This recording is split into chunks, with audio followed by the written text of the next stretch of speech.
Bonjour à tous et bienvenue sur le nouveau tutoriel de ludoweb.com. Aujourd'hui, on va apprendre à réaliser simplement un diaporama avec nos photos et nos vidéos. Donc pour réaliser ce diaporama, on va avoir besoin d'un logiciel qui s'appelle Windows Movie Maker. C'est un logiciel qui en règle générale est disponible sous Windows. Si jamais il n'est pas disponible sur votre ordinateur, je vous laisserai le lien de téléchargement pour que vous puissiez l'obtenir ou éventuellement le mettre à jour. On va également avoir besoin d'un dossier qui comprend l'ensemble de nos photos et vidéos qui vont composer notre diaporama et également d'un fichier de musique pour générer la bande son de notre diaporama. Donc on va commencer par voir un petit peu le logiciel et voir un peu à quoi il ressemble. Donc on a ici différents onglets avec les différents outils que l'on va pouvoir utiliser.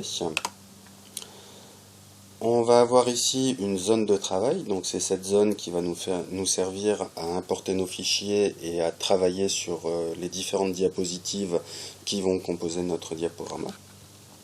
Et également ici un outil de prévisualisation qui va pouvoir nous servir à avoir un petit peu notre travail au fur et à mesure et voir aussi les différentes transitions, effets que l'on va appliquer sur les diapositives. Donc on va commencer par venir importer nos fichiers. Donc pour ça, on va ouvrir le dossier qui contient les différentes photos et vidéos. On va sélectionner l'ensemble des photos et des vidéos. Donc pour ce faire, on sélectionne la première et sur le clavier, on va appuyer sur CTRL A. Ensuite, on va faire un glisser-déposer dans la zone de travail. Une fois que les photos et vidéos ont été entièrement importées, donc on peut fermer le dossier qui les contient et revenir sur Windows Movie Maker. Alors, pour commencer, on va commencer à organiser nos différentes diapositives et à les placer en fonction de l'endroit où on veut qu'elles se trouvent dans le diaporama.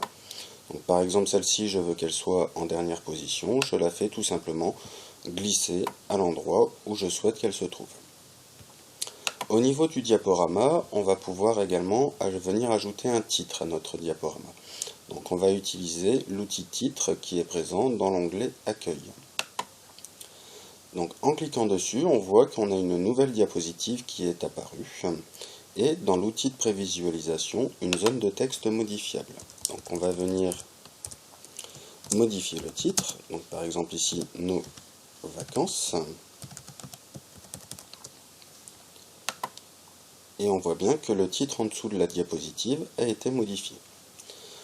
On peut venir ensuite appliquer un effet sur le titre. Donc le logiciel en propose plusieurs. Donc l'outil de prévisualisation vous permet de voir à quoi ressemble l'effet que vous allez appliquer.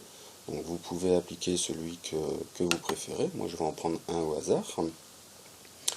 On peut éventuellement venir changer la couleur d'arrière-plan de la diapositive et pourquoi pas le mettre en bleu. Et ensuite on peut passer à la diapositive suivante. Donc pour l'ensemble des diapositives, on va venir ajouter ce que l'on appelle des transitions. Donc les transitions, ça va permettre de créer un effet entre le passage de chaque diapositive. Donc, pareil, le logiciel, vous voyez, en propose plusieurs. Moi, je vais en mettre un peu ici au hasard. Donc, on peut appliquer les transitions aussi bien sur les photos que sur les vidéos. Là, et je vais prendre ici le dernier. Ensuite, donc on revient à notre première diapositive. Donc dès qu'on a mis une transition, on voit sur la diapositive, donc ça c'est un petit repère qui nous permet de savoir si on l'a fait ou pas, un petit triangle qui vient apparaître ici dans le coin. Donc ici on voit bien que sur chaque diapositive, on a bien le triangle. On va pouvoir ensuite venir appliquer sur chaque diapositive soit un effet panoramique, un effet zoom en avant ou un effet zoom en arrière. Donc, pareil, l'outil de prévisualisation vous permet de voir un petit peu les différents effets. Moi ici, je vais le faire aléatoirement et sur chaque diapositive. Donc vous avez l'outil éventuellement automatique et vous pouvez faire appliquer à tout. Donc ça va vous mettre un effet aléatoire sur chaque diapositive. Sur une de mes diapositives, j'ai par exemple envie de venir ajouter un texte. Donc je vais mettre ici un texte, donc je reviens sur l'onglet accueil et je viens ajouter une légende, bien sûr après avoir sélectionné la diapositive. Donc pareil que le titre, sur l'outil de prévisualisation, j'ai ici une zone de texte modifiable. Donc par exemple ici, je vais venir mettre les vacances, c'est le pied. Et on peut également venir y appliquer un titre. Un effet, pardon. Ensuite, on va s'occuper de la vidéo. Alors, le problème de la vidéo, c'est que généralement, les vidéos sont assez longues et on n'a pas besoin d'utiliser l'ensemble de la vidéo.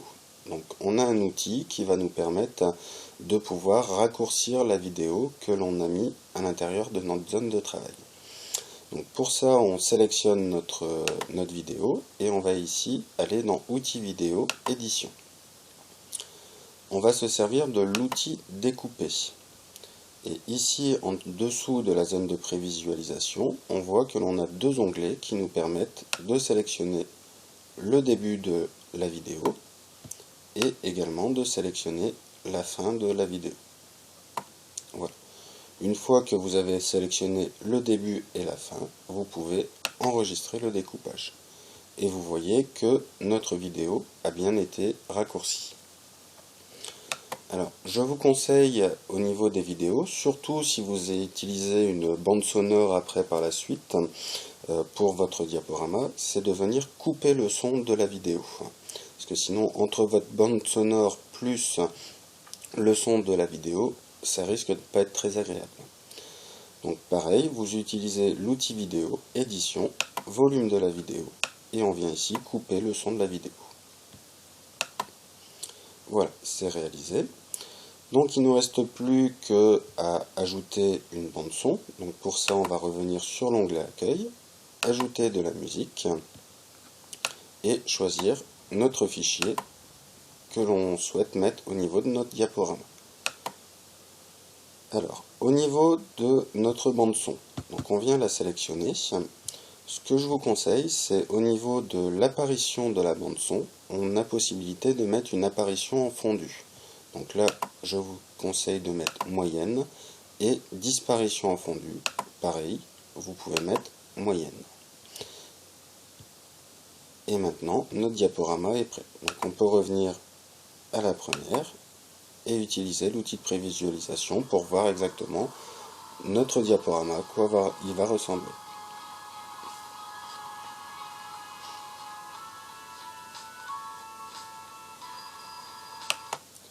Une fois que vous avez validé votre diaporama et que vous n'avez plus de modifications à faire, vous pouvez soit le diffuser directement sur Facebook ou YouTube ou différents autres services, ou alors l'enregistrer.